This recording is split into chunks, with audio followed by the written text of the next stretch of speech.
So when we get into food products, food is a big water user.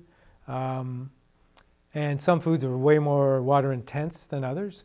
Generally speaking, meat and dairy is far more water intensive than plant matter. So when we have our eggs and bacon and some maybe toast for breakfast, we're looking at 200-300 gallons of water that it takes to make that breakfast. Think about how heavy it would be to haul 200 gallons of water just to make your breakfast. So there are choices we can make in terms of our food, which would dramatically reduce our water footprint.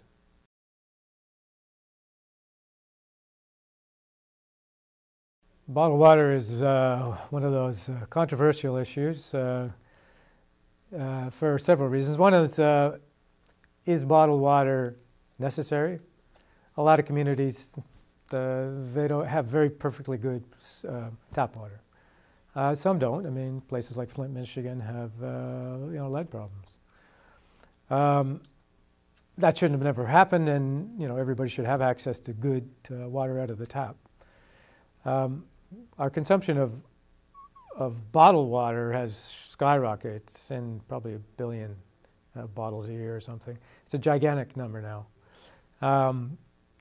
So there's a big problem with the waste, the plastic, because only a small percentage of the plastic water bottles are recycled.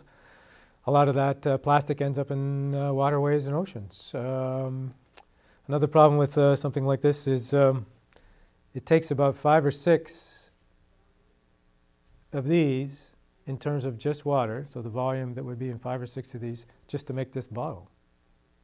Which seems kind of insane. You get this much water to drink, but it takes 5 or 6 more bottles just to make the plastic container. Because oil needs to be pumped out of the ground, but it takes water to do that. It takes water to turn this into plastic.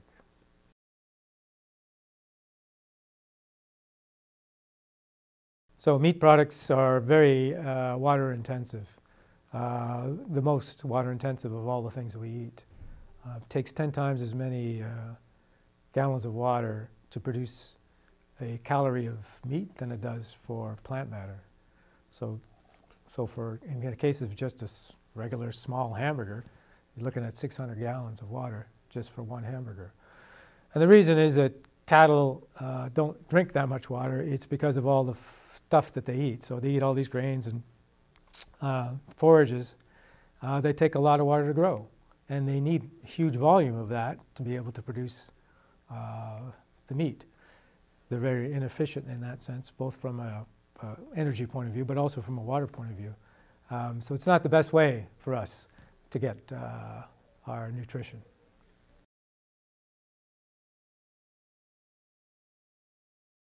Clothing is another major user of water. So if you can imagine a field of cotton, cotton's almost always grown in dry places because it reduces the disease problem. But cotton is a very thirsty crop. It needs a lot of water. So the pair of jeans that I'm wearing probably took 2,000 gallons just to produce the cotton and to wash the cotton and process the cotton and dye the material. So clothing is one of the major users of water, and we all have like a closet full of water, basically. All the clothes we have in there, probably 1 million gallons for many of us, just sitting in the closet, often clothes we don't even wear anymore. So I always try and recommend that people, recycle their clothes, pass them on to other folks, so that the water that is embedded in those clothing can be put to use, continue to be put to use, so we don't have to make more new clothes, meaning we have to draw more water out of the ground and out of the environment to produce them. We all have perfectly good clothes that we don't wear anymore.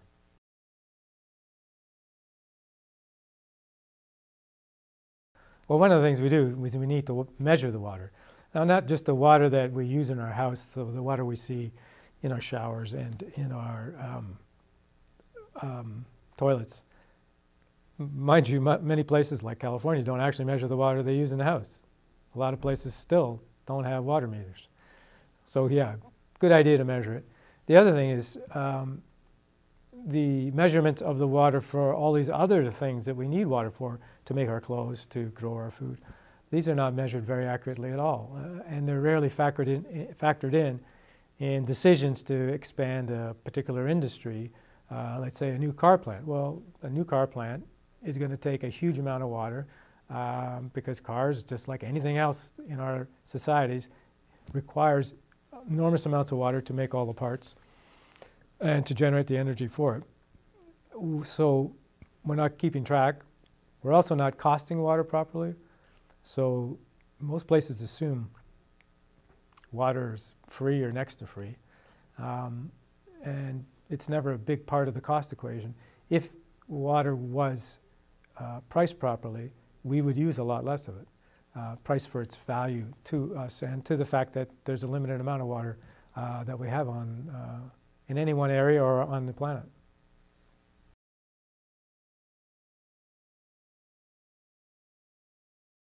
Well, we're using more groundwater than can be sustained in almost every place on the planet.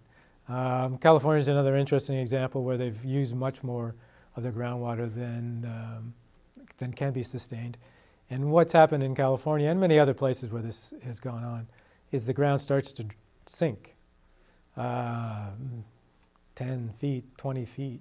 Around the world, there's a lot of cities that are sinking because they've been sucking water out of the ground. And that's obviously a kind of a foolish proposition in a way, because you're actually going to lead to collapsing cities because they don't have any water to keep sort of a bubble over top of the city, to keep it from sinking into the ground. The other thing is these cities are going to have water shortages because they've used up their groundwater resources. And where are they going to get the water from? So California has pipelines everywhere to get water for that reason. Not everybody can do that because the water comes from somebody else. Somebody else is downstream or upstream, and we all need water. So how do you resolve those kinds of issues without getting into conflicts? Whose water is it?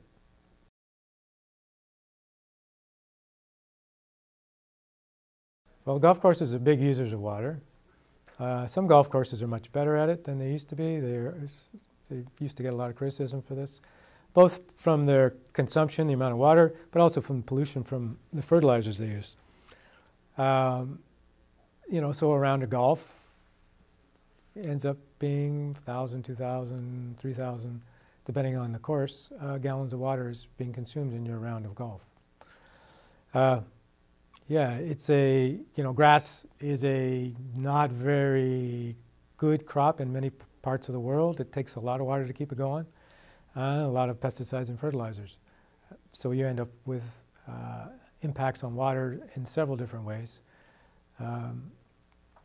Yeah, it's a sport that, you could argue isn't a necessity, but, there's better ways to do golf courses. You can make fairways narrower, which makes them more challenging. So in other words, have less grass.